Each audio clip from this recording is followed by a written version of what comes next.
Hello and welcome to episode 8 of Abbott and Costello Meet the Podcast, RIO RITA.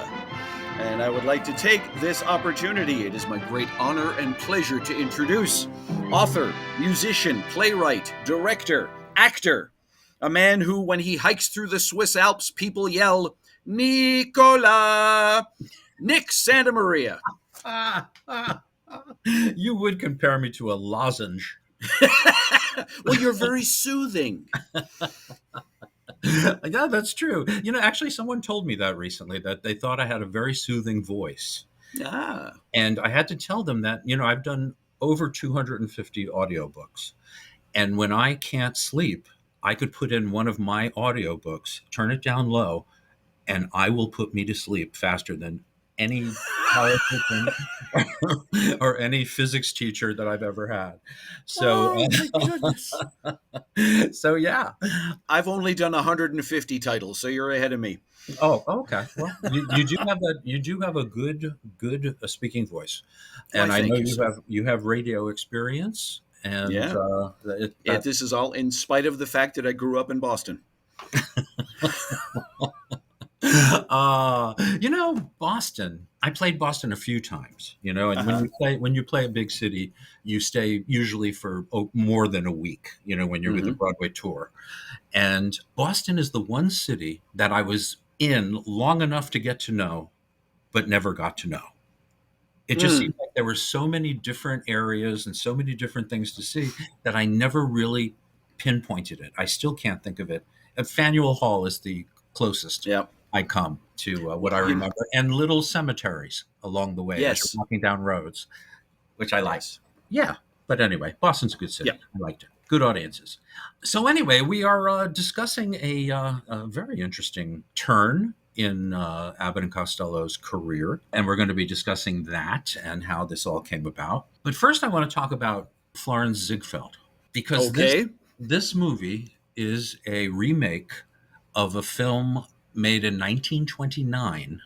Now, this is 1942.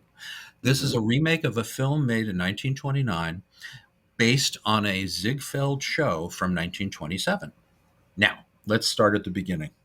Where was Lou Costello born? Paterson, New Jersey. Everybody say it with me.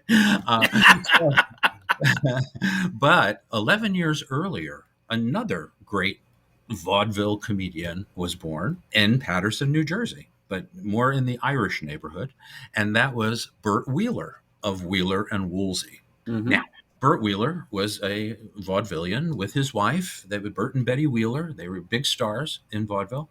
Eventually, Ziegfeld came knocking, and apparently Bert was a very big hit in the Ziegfeld Follies. I think it might have been 1923. I forget what it is.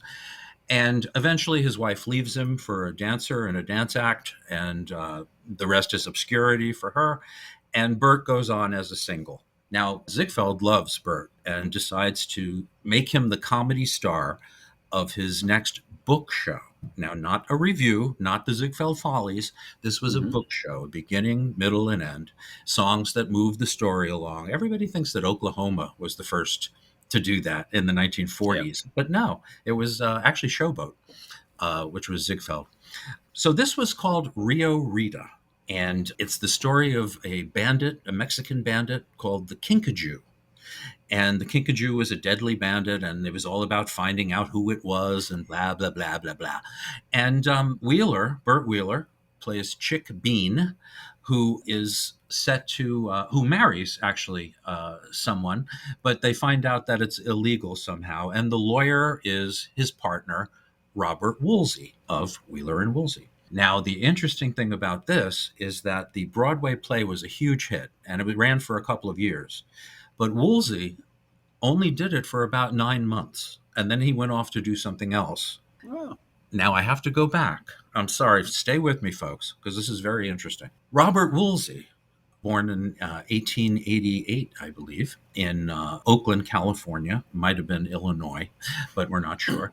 But anyway, he started out as a jockey. He hurt himself. He decided to go into show business, and he started on a series of stock companies that he joined and would go around the country doing various shows, different shows. And in one of these stock companies was a comedian, a star comedian by the name of Walter Catlett. Now, old movie fans will know him. He was a constant presence, a very funny gentleman, wore horn rimmed glasses, had a big cigar, very blustery, and the character was very popular. So coincidentally, Ziegfeld called and wanted Walter Catlett for his next follies. So he got to leave the stock company, and that left Robert Woolsey. And Woolsey asked him if he could use the character that he created. And this actually exists. Walter Catlett put it in writing in a letter saying, sure, go ahead, it's yours, have fun. Robert Woolsey made a career out of imitating Walter Catlett for the rest of his life. Now, here's the really interesting part of this. Ooh. When Robert Woolsey left Rio Rita after 9 months, Walter Catlett replaced him and stayed even longer than Robert Woolsey did with the show. But then he left. Robert Woolsey came back for a short period and, to close the show. And when RKO said, we're going to make a movie out of this, they chose Burt Wheeler and Robert Woolsey rather than Walter Catlett. So they were just a hair's breadth away from being, Wheeler and Catlett, or Catlett and Wheeler. Yeah, isn't that something? Yeah. So they go to Hollywood, and they make a Rio Rita, which is only the second sound film that RKO makes. The first one is Synchronicity, something like that. It's my buddy Dorothy Lee is in it. But anyway, so the movie is a huge hit. It's the biggest hit RKO has until King Kong, 4 years later. Wow. Yeah, biggie. It's a biggie. So yeah, the leads are John Bowles, who makes me a little nauseous. He's a little bit of a hello there, that's how I describe all those guys, Yeah. And Bibi Daniels is the leading lady. And another slightly interesting thing was the first time I ever saw this movie was at the Vagabond Theater in Los Angeles in 1979, and it was packed. The theater was absolutely packed to the rafters. And I found myself sitting next to this old man, and I'll say he was flamboyant. He was in the costume department when they made the film that we were watching. And as we were watching it, he was telling me things or making comments about, Bibi Daniels' saggy boobs and all that stuff. Seriously, that was one of the things he said. Wow. But yeah, it was pretty interesting. But anyway, the film Rio Rita was a huge hit, and I still think it's the best material Wheeler and Woolsey ever had. And that's that. So the movie's made. Now, fast forward. Here we are. We're up to 1942. Abbott and Costello are making hit after hit after hit at Universal Studios. They are exhausted.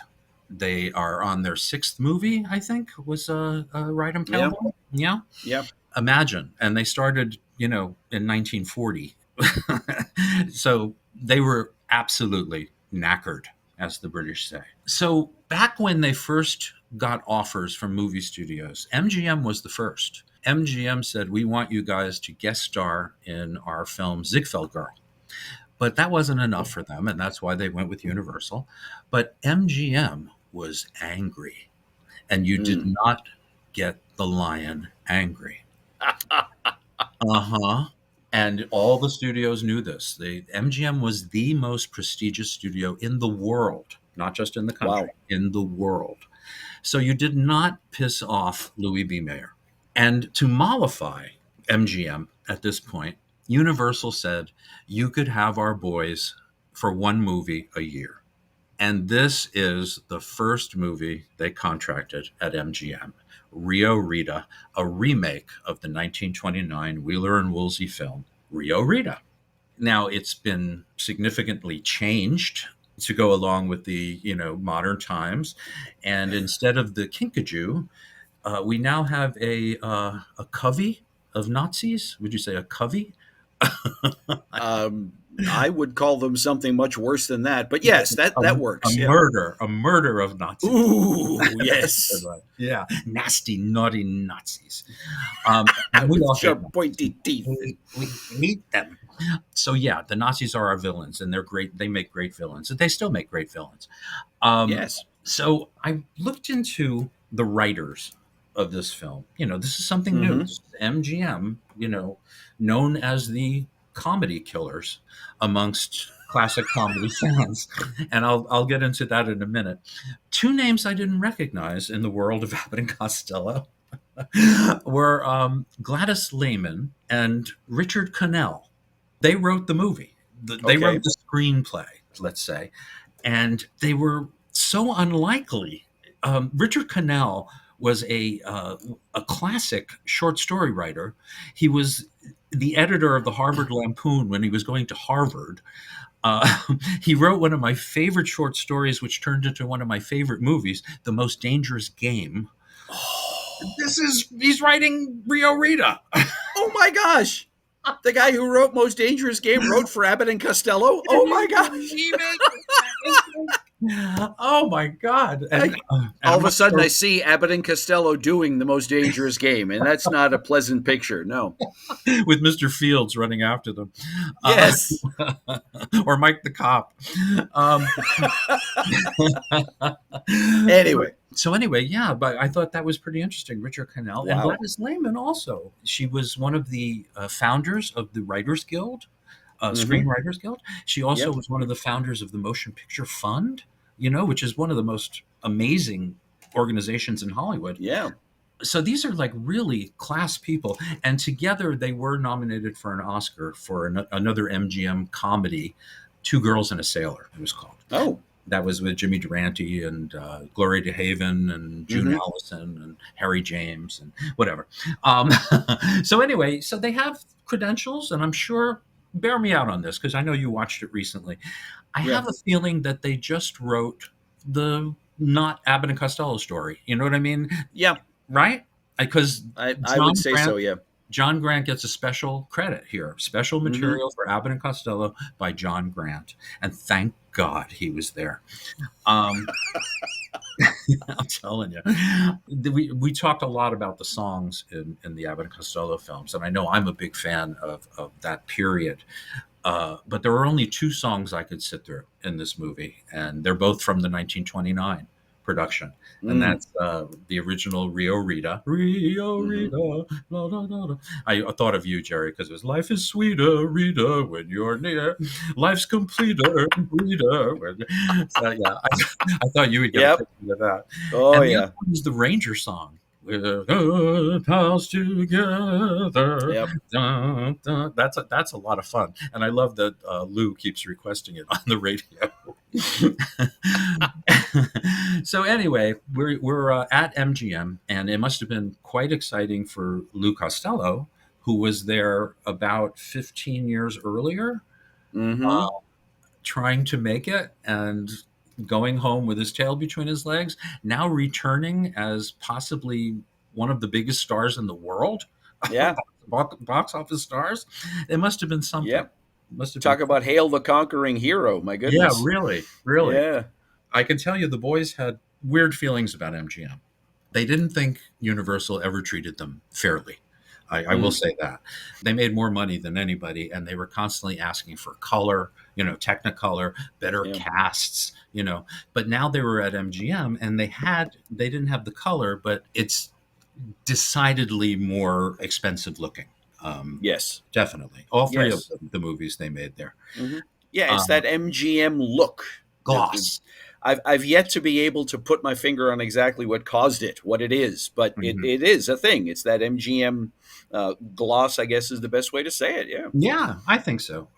And if you put your finger on it, you would smudge that gloss.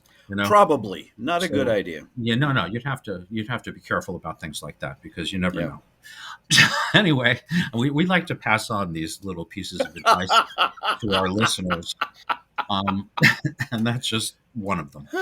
So anyway, this movie, it opens up. It's directed by S. Sylvan Simon, who is MGM's comedy expert at the moment. He was responsible for Red Skelton's funniest films there, meaning his Whistling series, Whistling in the Dark, Whistling in Dixie, and Whistling in Brooklyn, where Red plays the fox, the radio's fox.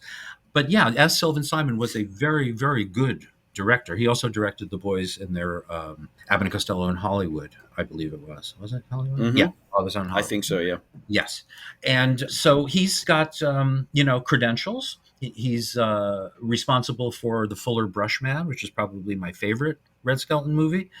And he also, and this is trivia that I just learned yesterday, if you're a fan of the Marx Brothers' The Big Store, which I happen to be, yes, I'm also a fan of the dreaded roller skate chase at the end. I just think it's beautiful. Yes.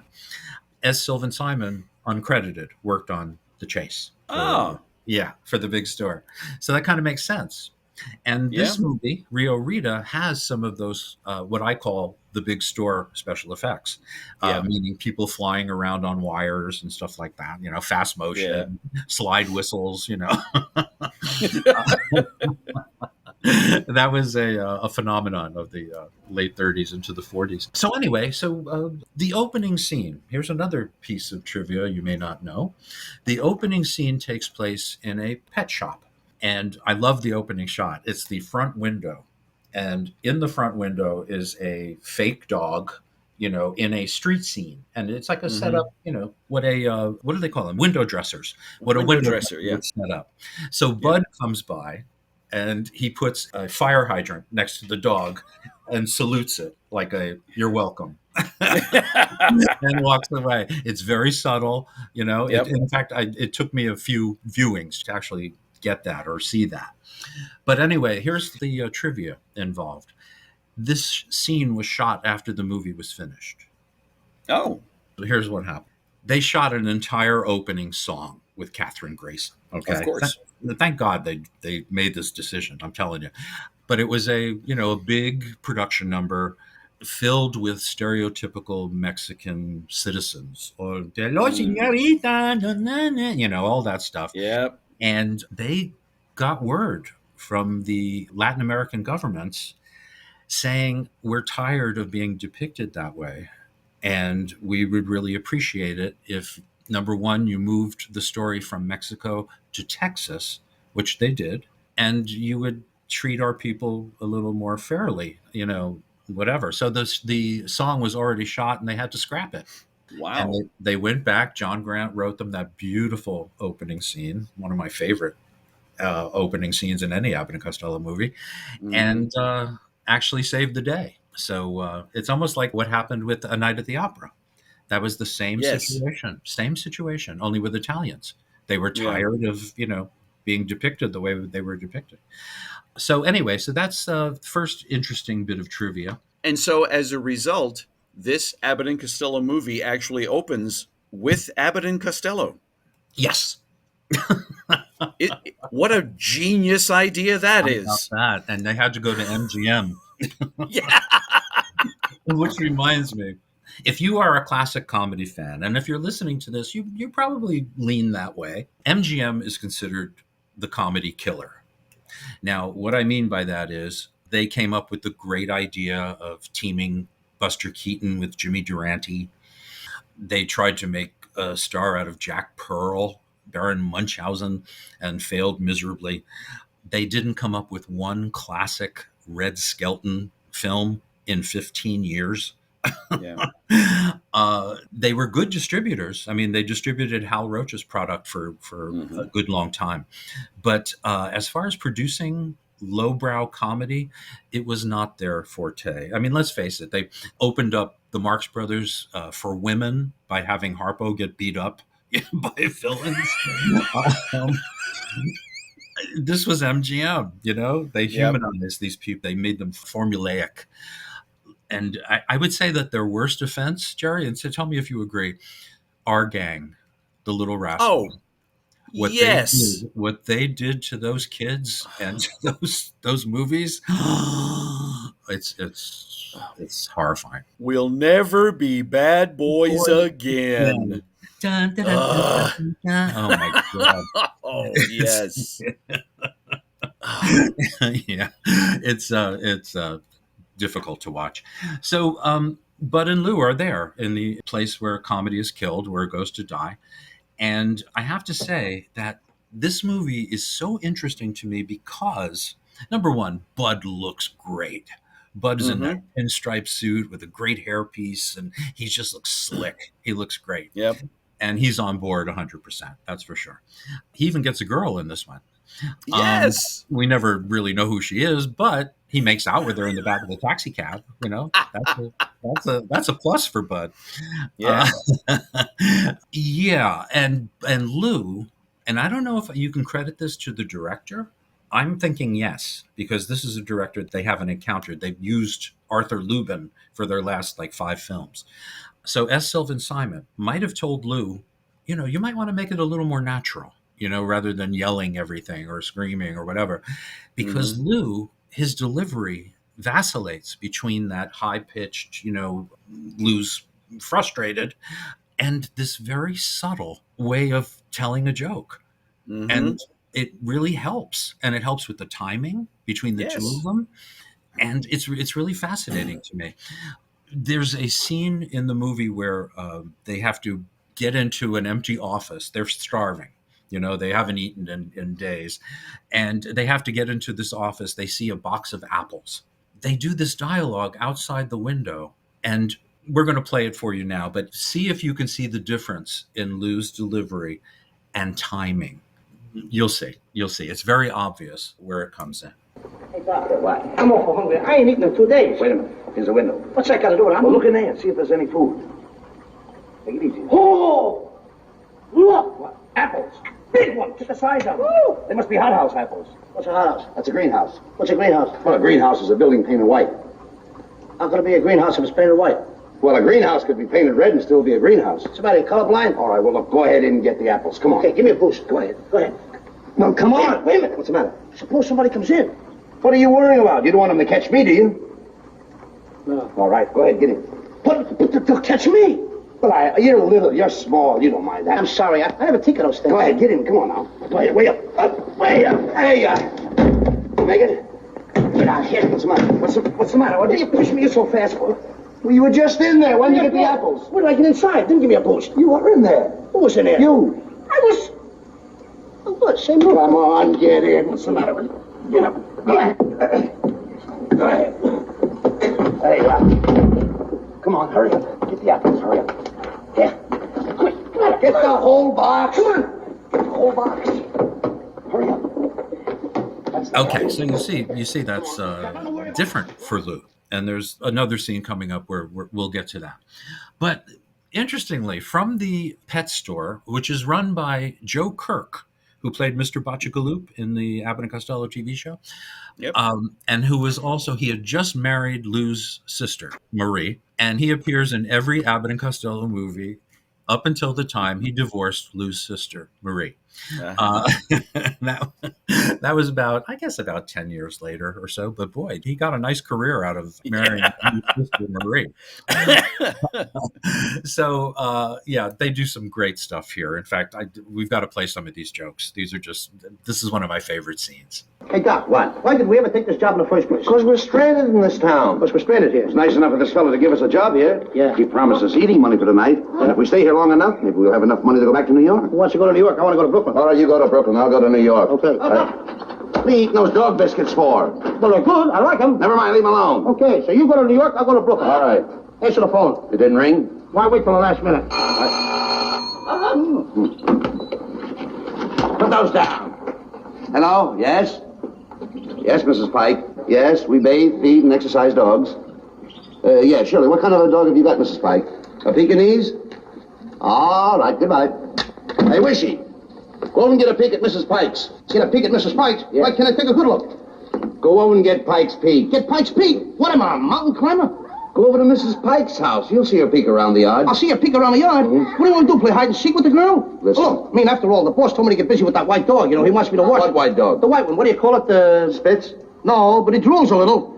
And there was... Hiya, boss. Hiya, boss. We're very busy. How's Mrs. Brown's chow? I don't know. I never ate up at the lady's house. What do you ask me that for? It's a dog you took out for a walk. Oh, the last time I saw that thing, it was walking down the street. It was going to court. How do you know he was going to court? He had a policeman in his mouth. Didn't I tell you not to take that dog out without a muzzle on? I put a muzzle on, but I couldn't breathe through it. I told you what would happen if you lost one of the dogs. Look, boss, give me another chance. I'm sorry. Look, I'll get her another dog. I'll get her a bird dog. She hasn't any bird. I'll tell her what to do, boss. I'll get her a sled dog. She hasn't any sled. Well, then I'll get her a bloodhound. Let her try to get out of that one. Get out of here, both of you. You're fired. Okay. Okay, so they get thrown out of the pet store for being totally inept, and Bud wants to get back to New York. Lou, on the other hand, wants to get back to Brooklyn. So they step outside and they see a car, and the car has a New York license plate. And since it's pointing east, they assume that it's going to New York. So they get into the trunk of the car, the two of them, close the trunk, not even thinking of the fact that they were probably 1,500 miles away from New York and would have suffocated long before they arrived. But they assumed it was going to New York, but it wasn't. This is the car of Ricardo Montera, who is a radio star. He's a singer. He comes from that Texas town that they're going to. And the place he's going to is called Vista del Rio. And I can only think of Jerry Seinfeld's parents when I hear the name of that. Oh, my goodness. Vista del Rio. Yeah. I had not made that connection. Yes. Oh, my goodness. of Frank Costanza. Yeah. You won't let us into Vista del Rio? Oh, God. But anyway, it's owned, or it was left to Catherine Grayson, who is Rita of the Rio. It's really weird. He sings a love song to her, the RIO RITA. That means Rita River. That's her last name, you know. It could be. Or maybe he's just going with the flow. Or with the tide, or whatever. No, I shouldn't do product placement. No, I take back no. Tide remark. Okay. So they get into the car, and Ricardo drives to Del Boca Vista, and he tells the staff once he gets there that he hears some strange noises in the back of his car, and could they recommend a mechanic? So he's the big star, so they take the car to the mechanic, blah, blah, blah. And Rita and Ricardo are reunited. They knew each other as children and are now seeing each other for the first time in years. She has an incredible crush on him, and he's kind of interested too. Now we're talking about John Carroll, who has just come off the Marx Brothers' absolute worst film. Go West, which is where their careers went when they made that. But anyway, he was the leading man in that. And John Carroll's not a bad leading man, I have to say. He's rugged. He's good. And he has a good fake Mexican accent in this. Yeah. So yeah, they have their little moment of tension. And then there's a third party who comes in. That's Lucette, who sets her eyes on John Carroll. And she's played by Pat Dane, a starlet that MGM put some juice behind, but it didn't really work. And she went back to Florida, where she was from, and lived out the rest of her life. But she's very good in this film, I have to say. So anyway, that's all set up. There's a little triangle going on there. Catherine Grayson, Rita is very jealous, and blah, blah, blah. Okay, so Abbott and Costello are at the mechanics in the trunk. Now, let's talk about this mechanic and where it is situated. I don't know who designed this service station, but I think it was Evel Knievel. Or King Kong. It's on the precipice of a cliff. It looks like a bottomless pit, and it's right on the edge of this bottomless pit. So they send the car up on the rack, and they turn it at an angle where when the boys get out of the trunk, they are facing the abyss. And what happens is there's this terrific big store special effects sequence where the car just goes crazy. Bud gets off and he's trying to get Lou down, and it starts spinning at top speed, and they fly onto the roof and all this stuff. It's a really good slapstick sequence. I got to tell you, my favorite visual gag from this whole movie happens in this scene, and I'll we're doing a podcast, so I have to explain the visual gag.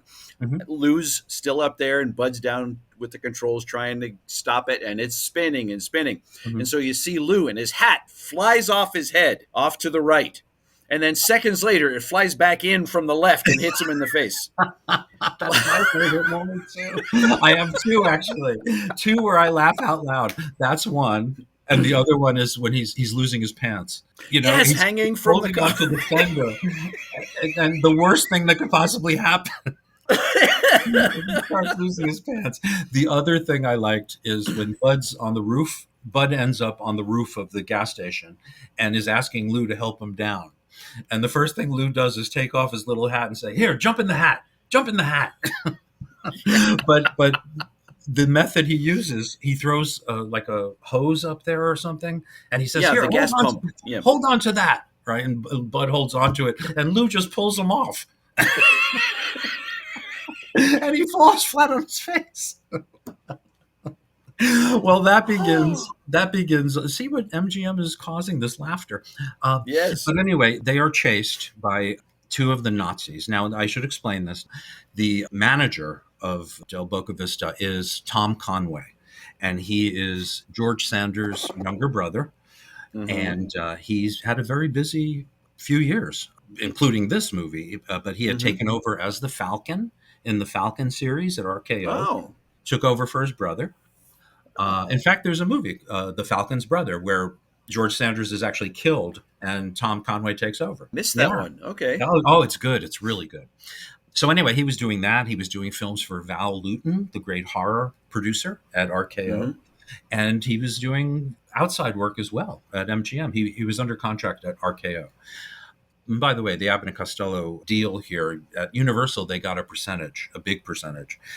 MGM didn't give percentages to anybody. Yeah.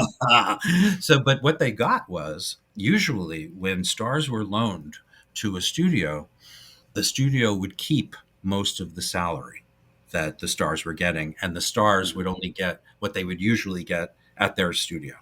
So what MGM did was, rather than give Abbott and Costello lesser money, they gave them the exact same money that they gave to Universal. So they both made $70,000 in this film, but no percentage.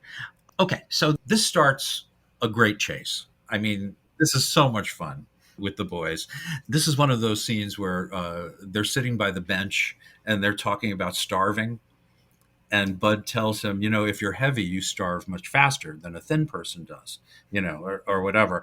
But it's really, again, I'd love to play this dialogue for the people because, again, I just love the delivery of this. Hey, Doc, how long does it take a person to die of starvation? What good would it do if you knew? I'm planning my future.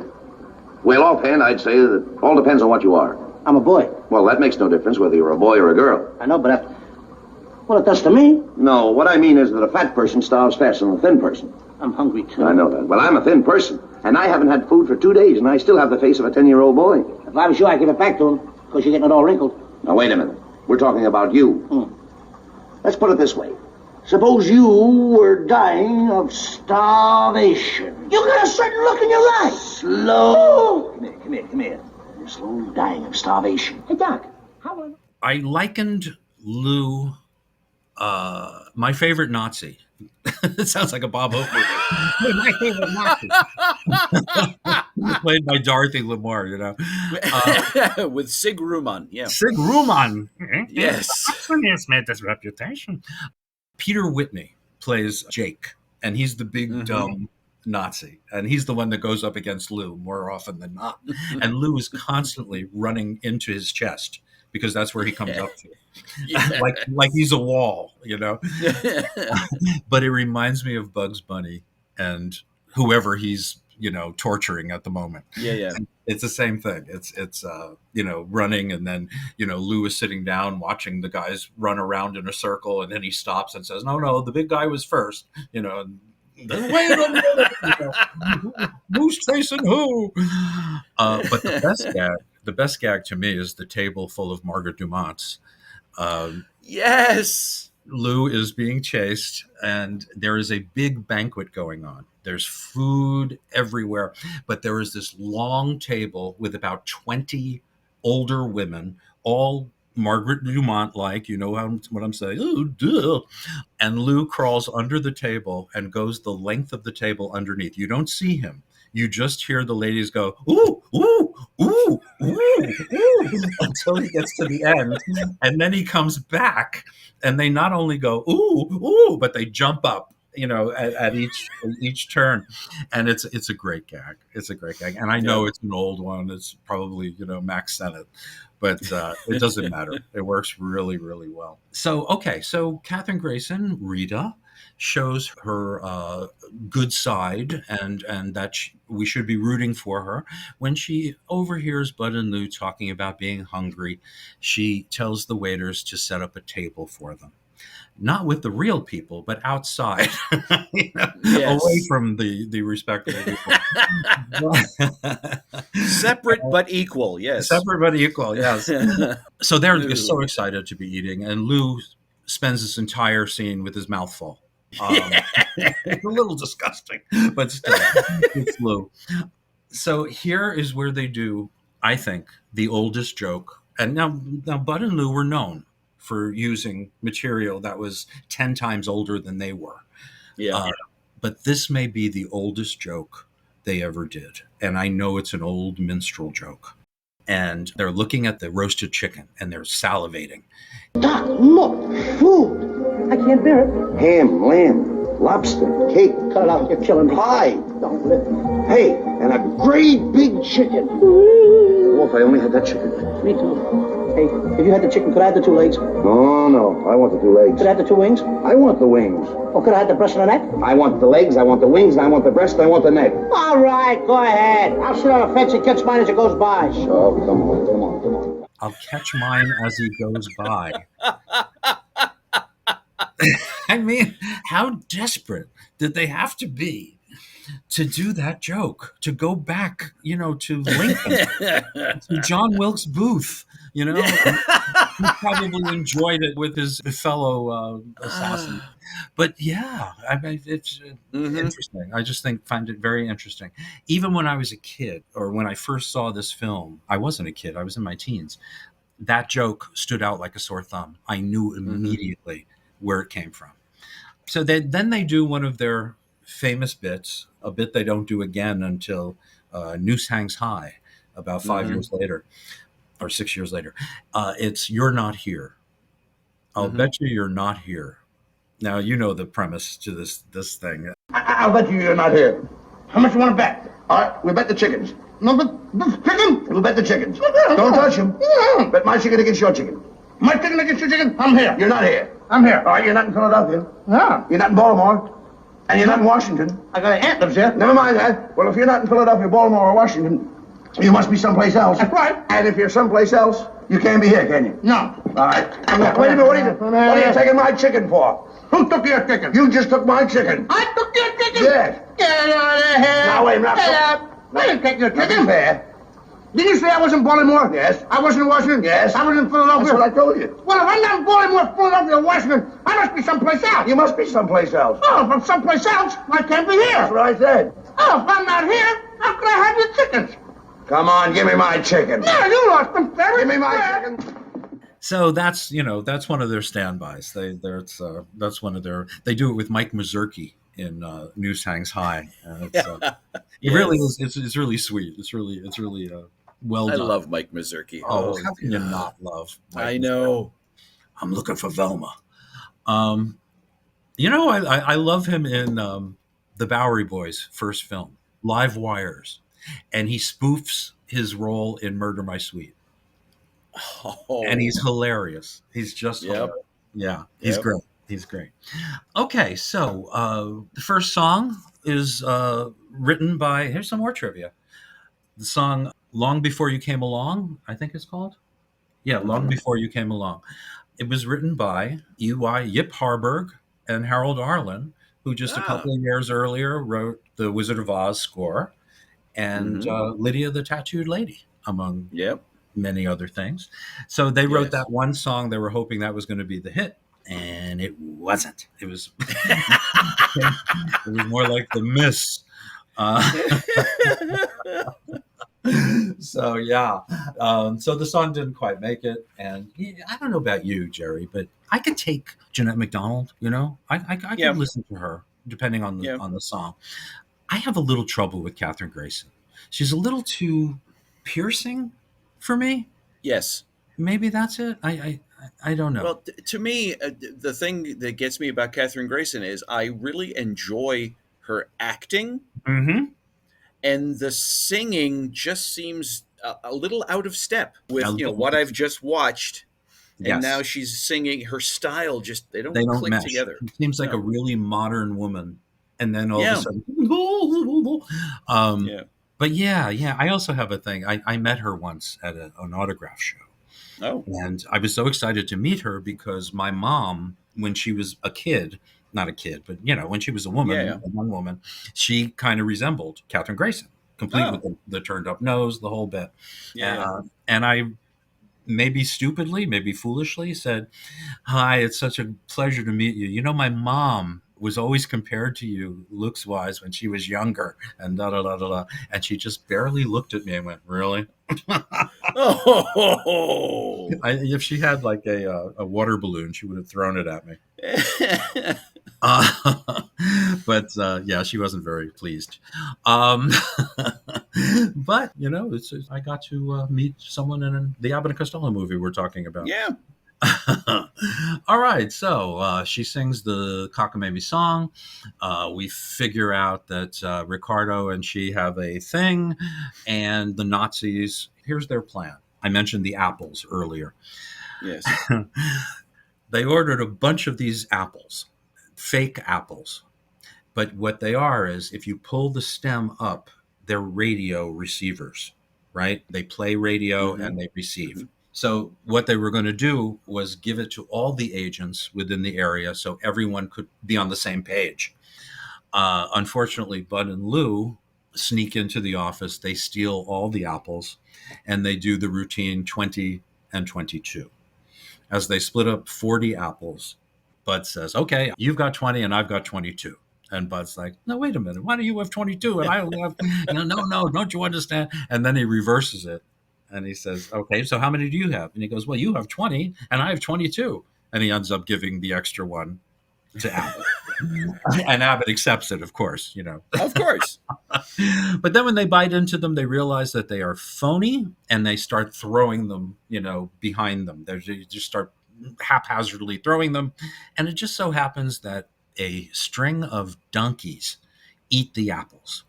So they've got these radio receivers in their tummies and a dog, a beautiful German Shepherd. Yes. So well behaved, such a great dog. Yes. He eats one too. And that comes in later. One of the funniest scenes in the movie. So yeah, Barry Nelson. Now Barry Nelson was kind of not an A-list actor, but he played leads, and I remember him on television Oh, yeah. playing leads, in series and stuff like that. He plays a double agent. He's working with the Nazis, but he's actually on our side. So that comes into it later. So this big festival is happening this weekend, and this is why Ricardo is going back to his hometown, to this Vista del Costanza, and and they're having a big radio broadcast at the fiesta. So the Nazis plan on giving messages, coded messages, to the Nazis that have these apples, the receivers, and they'll get the special message. It almost sounds childish in a way. It's like the Ovaltine ring, the secret code. You forgive me my Ovaltine, yeah. So yeah, these Nazis are, it's not exactly brain surgery. Okay, I do want to say that there is one song number that I mentioned earlier, that the only songs I can get through, and I'm going to recommend this to our listeners if you're going to watch Rio Rita, and it is available on disc from Warner Archive, by the way. There are no extras or anything. It's just what is it, MOD, made on demand. Made on demand, yeah. Yeah, and it's a great print, and it's really a nice way to watch it. So this song number, it kind of reminds me of I'll Remember April. If you remember back to Ride 'em Cowboy, it was like a midnight ride and it was very dreamy and, the moonlight and all that stuff. This is during the day and it is the two of them riding. And at one point, she's got a record player, a portable record player. And she's off in the mountains and she's listening to Ricardo sing on the record, and he sneaks up behind her and he sings Rio Rita. Rio Rita, life is sweeter, Rita, when you are near.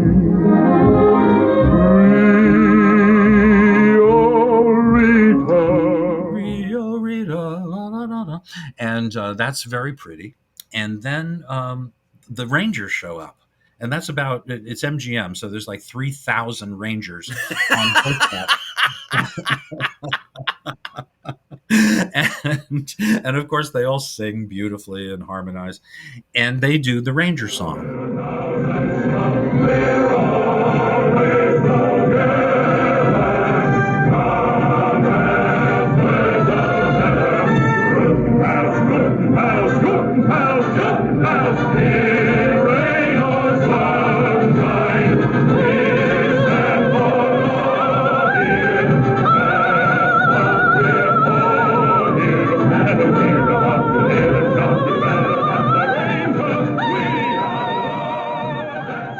Which is a lot of fun.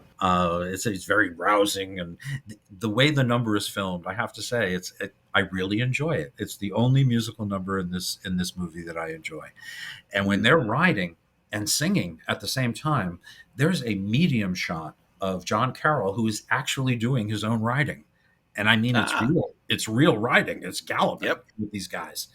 So anyway, that's a really nice moment. And I wish they would have cut out the rest of the songs because not one of them comes close.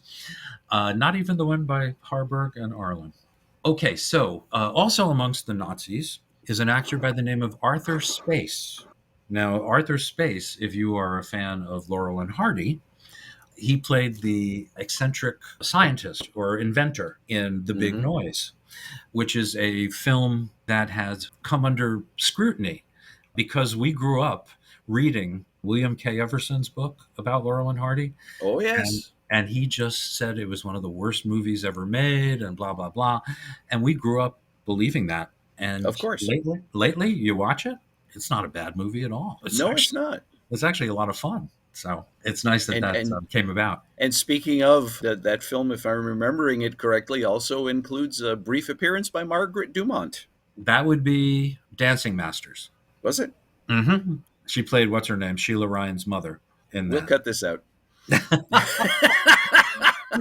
makes me look smart. Yeah. Okay, so Rita actually takes a liking to Bud and Lou. And much like Johnny Mac Brown in the last movie and Ride 'em Cowboy, they're looking for work, and she's nice enough to give them jobs as house detectives at the resort.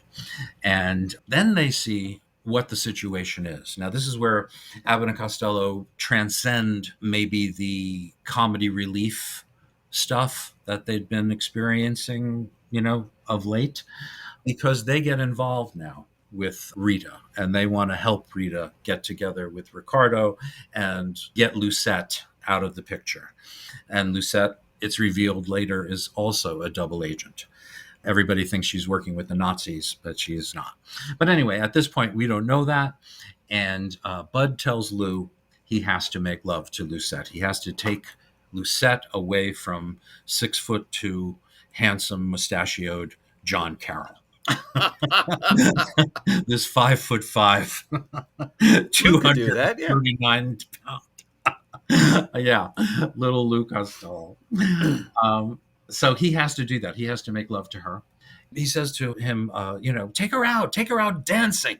And he says, there's only one dance I do. That's the elevator dance. The elevator dance? Yeah, no steps. Now, Three Stooges fans will know that from their vaudeville act with Ted Healy back in the 1920s.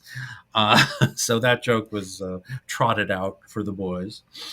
Oh, he also does that joke about Bud says, well, haven't you ever been in love? And he says, yeah, I was in love once. Once? Yeah. She was a bow-legged cowgirl. And what happened? Well, she just couldn't get her calves together. I mean, awful, just awful, but wonderful. There are some brilliant comedy moments in this movie, and those aren't some of them. But this is where Bud, they're walking along, the hotel, and Lou is like peeking into keyholes and, paying the price. And then Bud all of a sudden opens one of the doors, and there's this beautiful blonde, and she summons Bud into the room, and Bud goes into the room and closes the door. And that's the last we see of Bud. He's up in the trap at one point. But, Bud's getting some action at MGM. And it's not, Louis B. Mayer's chicken soup. So, I kind of like that. I kind of like that Bud got a little action there. And speaking of a little action, I'm going to take another little side trip here. Okay. This is the movie where they came to the decision to split the salary 60-40. 60 for Lou, 40 for Bud. And here's the story. There are two stories behind it. The first story I heard is that when their manager, Eddie Sherman, told them, you've got to get out of burlesque, and I'm going to put you into the Steel Pier in Atlantic City, and we're going to start, building you up. Bud, who had been in burlesque since he was a teen, was trepidatious about it. And he said, I'll tell you what, I'll do it if you give me $10 more a week than Lou is getting. And Lou wanted to do this so badly that he said, take it out of my salary. And Bud took the extra 10 and Lou lost 10. Yeah.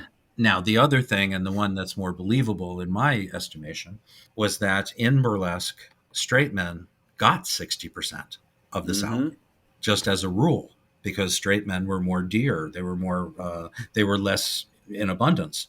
So Lou had to do that once they teamed up, and it continued up until Lou finally said, whoa, wait a minute.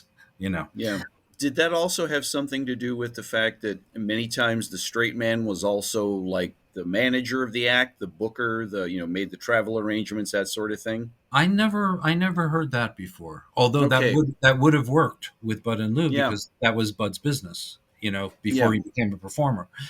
Here's my thought on this, and I write about this in the book, The Annotated Abbott and Costello. Available where all fine books are sold. Right. Or the places where they sell ours. But see, I say something and then I knock it out of my head what I was talking about, and it drives me crazy. Oh, we're talking about 60-40. 60-40, yeah. Right. So Lou finally said, you know what? I've had enough of this. I want 60% now, and Bud will have to take 40, and that's that. And he left no room for negotiation. Bud had to do it or break up the act. Wow. Yeah. Now, my thought is, I think it's fair. In fact, I think it's more than fair. Lou worked twice as hard as Bud did. Yeah. Lou was on the schedule for more days with each movie. He was more physically active and exhausted by the end of the day. How many times we talked about this where Bud would say, all right, I've got to go do this thing over here. Why don't you do this over there? And Lou would work for 10, 15 minutes with somebody else. So in the same way that Stan Laurel got more money than Oliver Hardy because he worked more hours. He was on the creative team. Ollie went home and he didn't mind at all. So this is what happened. This is Lou finally said, what's going on here? I'm working twice as hard as this guy and I'm still making 40%. So anyway, that's the other story. I'm sure the truth is somewhere in the middle, but that's what happened during this film. And that was actually the first real riff between the two of them, and it's understandable. Like I could see, money among friends, forget it. So that was an uncomfortable situation during the making of this film.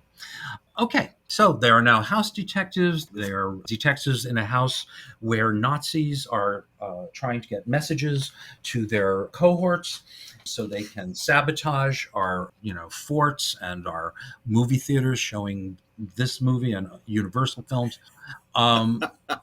So one of the funniest scenes in the movie comes up at this point where Bud is off with his blonde And Lou sits down next to the German Shepherd that swallowed the apple earlier. And they get into a conversation. And it is just so funny. Lou is dying to find out how the Brooklyn Dodgers are doing, Yeah. and of course the sports report comes on the radio, the apple, and it creates a whole scene. And it's a very funny scene. Hi. Don't know nothing. I'd have been better off I asked you to score. There was some ball game in Brooklyn today. There was? A wild and woolly slugfest. Who won the game? The Brooklyn Dodgers beat the Cincinnati Reds. What do you know? How do you like that? And that guy over there, he...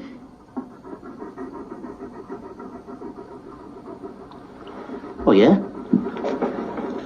Brooklyn win, huh? What do you know? Who was the pinch hitter? Never mind. Don't tell me. Oh! Hey, Wishy. Come here, I've got some great news for you. I'm taking Johnny out to lunch. Lend me a couple of dollars, will you? Not me, I'm broke. Oh, come on, you must have a couple of dollars. I ain't got any money, I tell you, I'm broke. You're a house detective. Someone must have slipped you a couple of dollars. Nobody slipped me nothing because I ain't got no money. All right. Would you like to borrow some money? Yes, I'd like to borrow. That's what I want to do. I want to borrow a couple of dollars. Hey, Doc, it ain't me, it's the dog. The dog Now, talks. wait a minute now, just a Never minute. saw anything like Just it. a minute. I'm baffled. Listen to me. You just asked me if I wanted to borrow a couple of dollars, didn't you? That wasn't me, kid. But I want to borrow a couple of dollars. If you got it or I had some money, I'd give it to you. I ain't got it. All I'll tell right. Keep the remarks to yourself. How much do you want to borrow? You get me in an awful lot of trouble here, kid, with my friend. Now, listen. Are you trying to kid me? I said I want to borrow a couple of dollars. See the trouble you're getting me into. What are you trying to do? What is this all about? Doc, if I had some money, I'd give it to you. If you had it, I wouldn't take it. I wouldn't take $100 off you. You can borrow 300. Will you cut it out, kid? Will you cut it out? Now, listen. I won't take no more of that off you. Do you understand? No more of that off you. Now, stand still. Yeah, my head. Never mind your head. No remarks. And I don't want to talk to you again. Write me a letter. Will you cut it out? Will you cut it out? All right, Sean. What is it? Doc, I'm telling you, the dog. The dog. What dog? I'm telling you, he befuddles me. The dog talks. You what? He talks. Watch. Are you kidding? No, he gave me the baseball score before. Watch this. Go ahead, say something, dog. Come on. Go ahead. Go ahead. There are honest finance companies. Don't be taken in by phonies. Everyone knows there's no such thing as a talking dog. How do you like that? Just when I want him to say something, he won't say nothing. Yeah. Station KPKO, El Paso. All right. So here's something interesting. Yes. They do another one of their standby routines, which is guessing the number. So Arthur's Space, this is Carnival, it's Fiesta. So it's a game where there are 10 girls lined up. They all have numbers around their necks. And the person has to turn their backs while the other person kisses one of the girls. And the guy has to guess which number he kissed. And it just gets all crazy and convoluted. And of course, at the very end, he kisses 0. And Lou doesn't know how to translate this to Bud and whatever. I'm not explaining it very well, but it is one of the comedy highlights. It is one of their John Grant official, burlesque routines. But the interesting thing is, this very morning, I turned on YouTube, and there was a Vitaphone Ben Blue short subject from 1934, co-starring Shemp Howard. And they do this routine, the number routine. Wow. 1934. So I'm sure it's something that was done all through the 1920s, possibly the 10s. And here are Bud and Lou doing it at MGM in a major A picture. Yeah. So anyway, so that's kind of cool. So they end up winning the contest.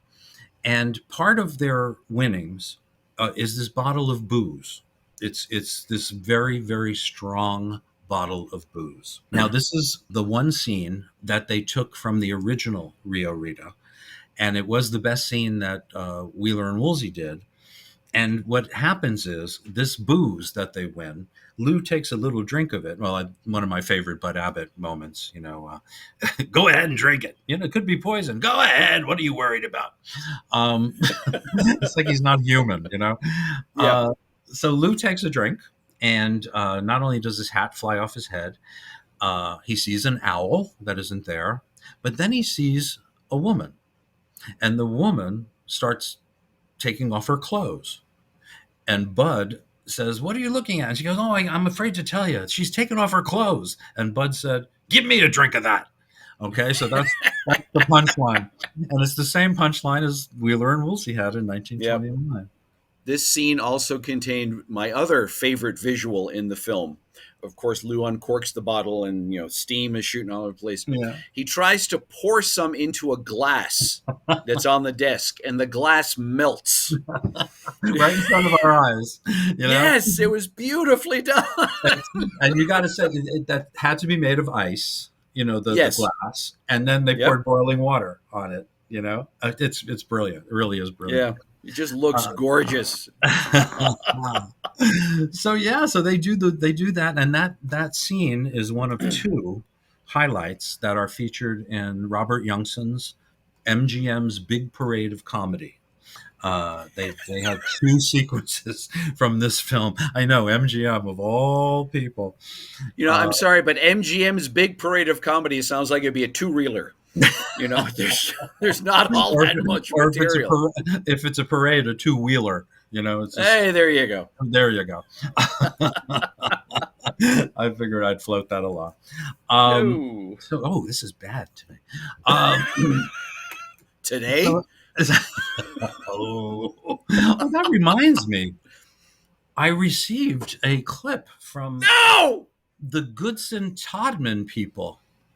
Do you believe that they are fans of this podcast? Really? Yes, from the game show, Dynasty.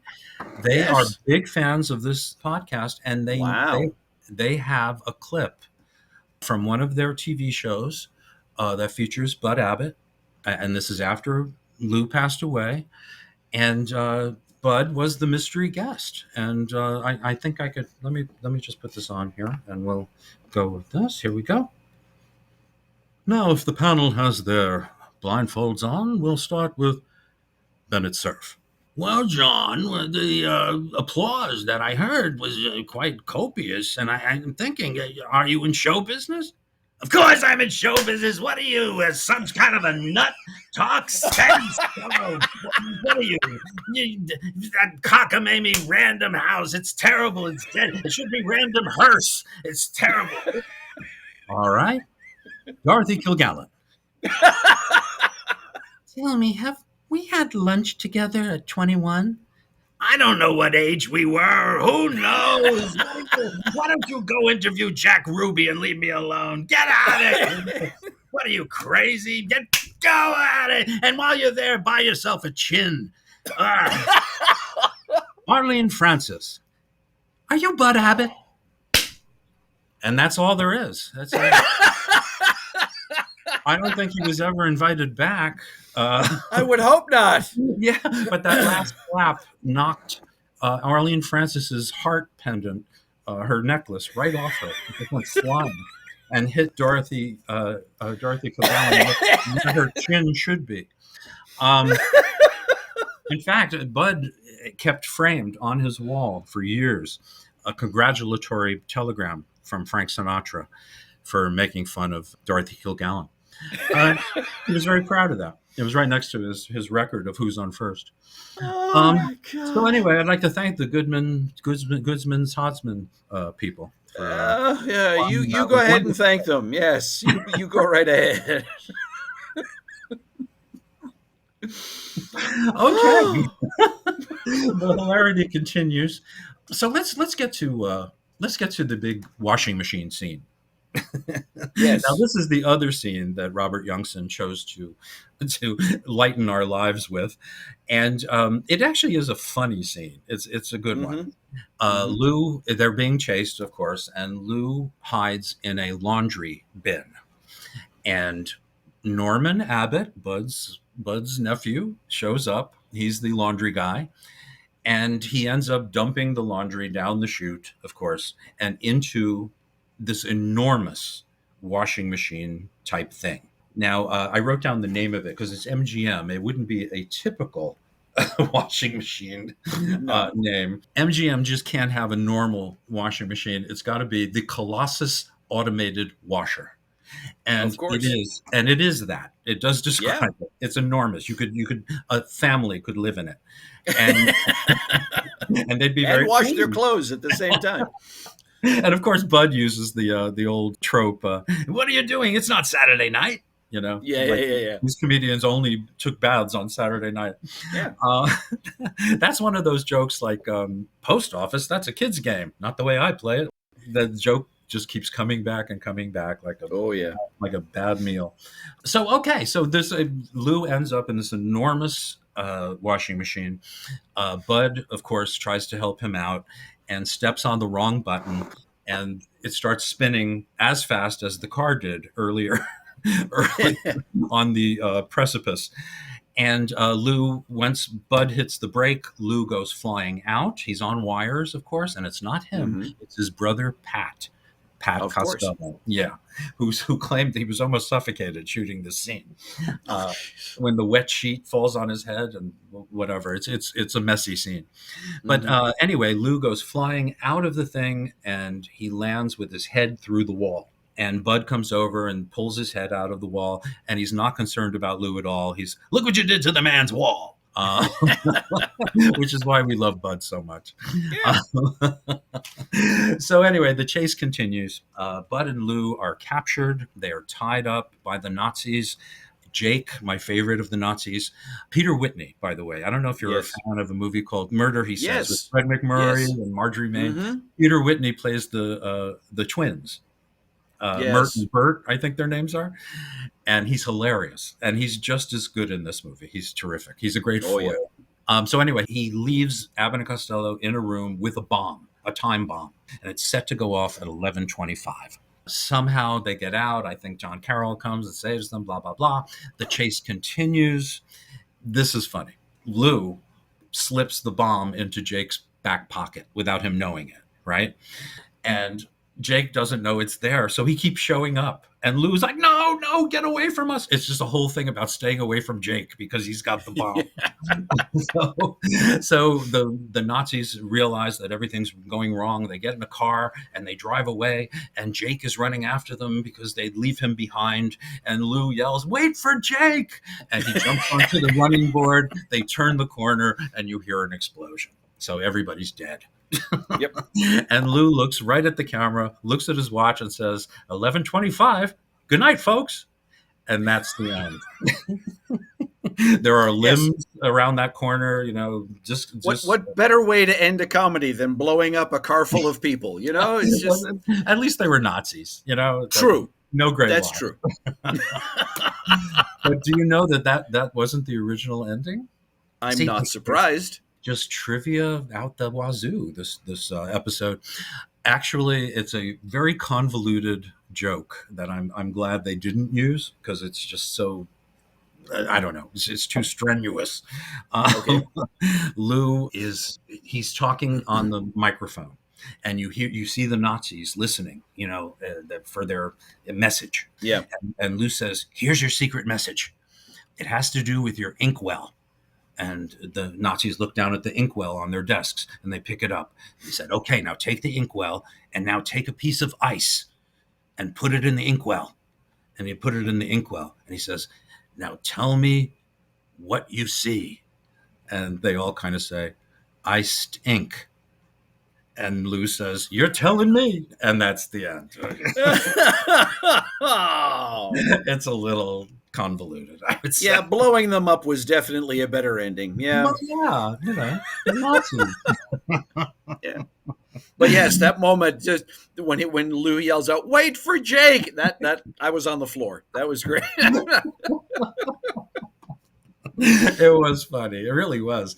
But you know, you look at it now. I look at this movie and I think it's got all the pitfalls of a MGM comedy. You know, they try to put like operatic numbers. I remember when I was a kid in New York, on Saturday nights, they would show like 3 MGM musicals, mostly from the 40s and 50s. And I had never seen these movies, so I'm seeing them for the first time. And I'm realizing what MGM is. They are trying to educate as well as entertain, which is kind of why their movies are a little stodgy and, you know, whatever. Lawrence Melchior, the opera singer, became like a regular in their musicals. So you always had to sit still for, you know, opera. Katherine Grayson was a big star. So you had to put up with all that stuff. And, you know, that was MGM. That's what they sold. That was their product. It wasn't Yeah. Abbott and Costello, that's for sure. Yeah. And by the time they got to their third film with MGM, like I said, they did one every year. Yeah. MGM was ready to part company at that point. It was not a happy marriage. They were more comfortable at Universal. I do want to say two things. First of all, Yes. this recent viewing of the film, it's probably the one I have seen the least of all of their movies. Mm-hmm. I didn't see it for the first time till like 5 years ago, maybe. What was your impression as an adult, as a performer, seeing it, just 5 years ago? Pretty much what we've covered. The fact that here they are now at MGM, their first MGM movie, big budgets, et cetera, but their names come first. However, we got to help with those kids. I mean, it was that sort of. In fact, Lou even says, Rita, we need to help Rita. Oh yeah, Very much a supporting role. Mm-hmm. And that hit me right off the bat. Also, the diversity of the comedy and the not comedy. Their scenes just jumped off the screen. Mm-hmm. They were so good, Yeah. especially compared to everything else that's in the movie. So there was that. And then one of my favorite jokes in the whole film. We haven't touched on it yet. There's a point where Lou gets backed up into a cactus. And it's the whatever you could. It's not a leaf, but the part of the cactus tears away from the main branch, and it's stuck on his butt.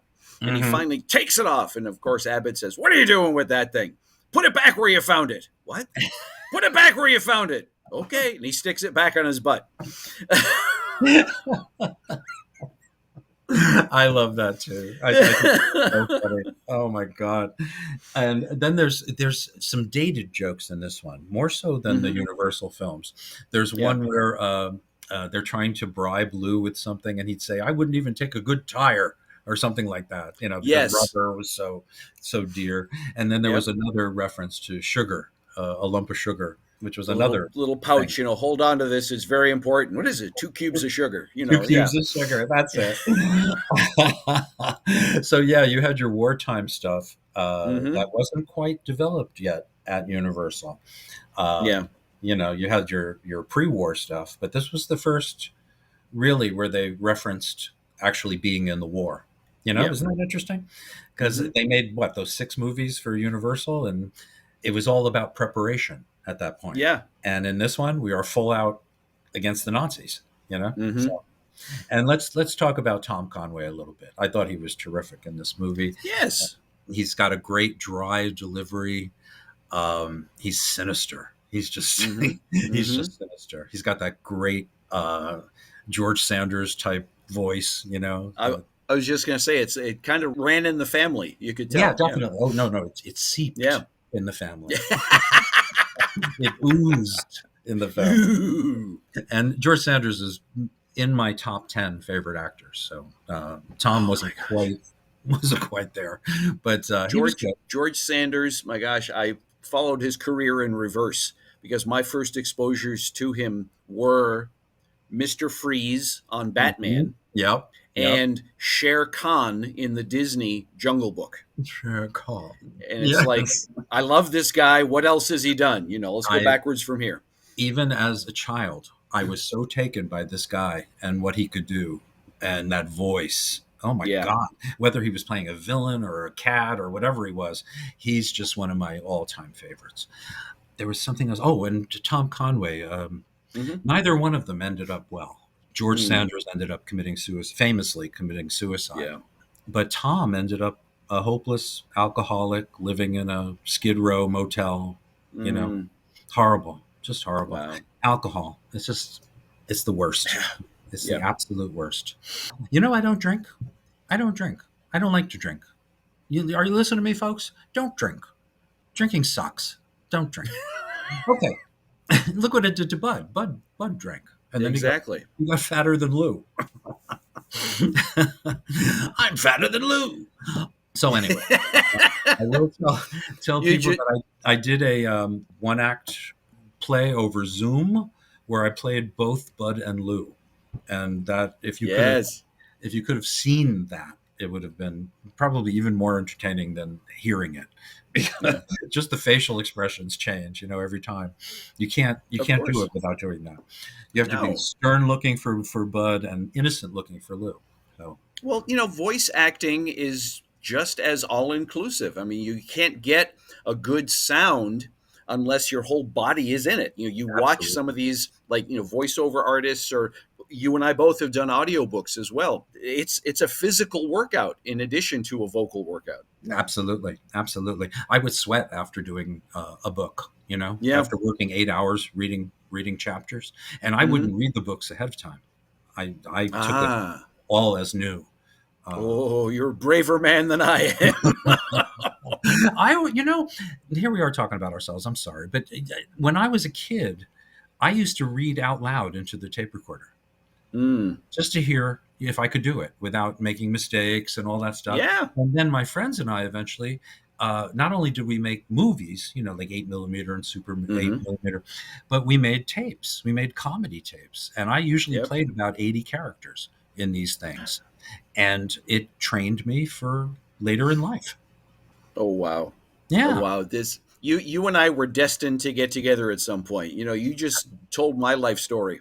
I feel like every time I say something about, my past or what I think, I'm looking at you and you're nodding, or I see the recognition in your eyes, So yeah, we're definitely brothers from another mother's smothers or something along those lines. And she always liked you best. Okay, kiddo. This was a lot of fun, and it's interesting because this was a movie that neither one of us is super familiar with. Like I said, it didn't show up on TV very often at all. Yeah. So I thought we covered it pretty well at this point. I hope think so. You seek it out, folks, and we will next week. We'll be looking at... Well, next 2 weeks. In the next 2 weeks. That's right. We are stepping up our recording schedule. Yes. And the next episode, episode 9, is about one of my top 5. And a lot of people don't agree with me, so it's going to be interesting. But Pardon My Sarong is next. And I think it's one of their funniest movies. They say conflict makes good drama. And I wish I could offer you some conflict on that decision, but no, it's one of my tops of theirs as well. It's just so funny. It's such a goofy movie. Oh my god! Yes, everything about it is just hilarious. It's like they got it right with Pardon My Sarong. So that's the one we'll be looking at next, and I look forward to seeing you again, Jerry, and making more magic with you. You take care, and we will get together for another one of these go-rounds. Indeed. I always look forward to these. As much as I have to listen to the Bud Abbott variety show, I still enjoy our time together. I'm so glad we had this time together. Oh, okay. Well, maybe next week we won't have the Bud Abbott. Now we're going to have all these letters come in, and what about the Bud Abbott? But anyway, Jerry, good care of yourself, and everybody else, please stay safe, stay happy, and stay put.